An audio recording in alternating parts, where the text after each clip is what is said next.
தமிழ்நாட்டில் நடைபெறவுள்ள தேர்தலை ரத்து செய்யக் கோரி உச்சநீதிமன்றத்தில் மனு தாக்கல் செய்யப்பட்டிருக்கிறது. விவரங்களை செய்தியாளர் சுசித்ரா வழங்க கேட்கலாம். சுசித்ரா, விவரங்களை பகிர்ந்துக்கலாம்.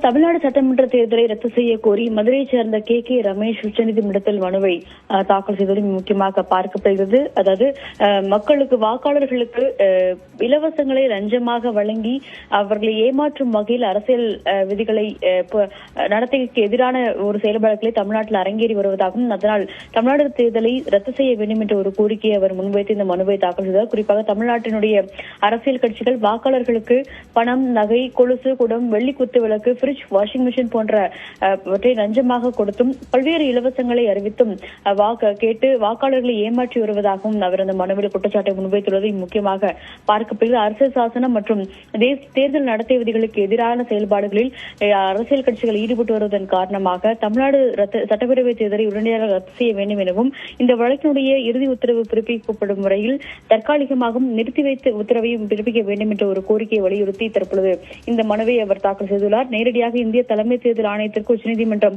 உத்தரவை பிறப்பிக்க வேண்டும் என்ற ஒரு கோரிக்கையும் அவர் முன்வைத்துள்ளது பார்க்கப்படுகிறது. விவரங்களை வழங்கியதற்கு நன்றி சுசித்ரா.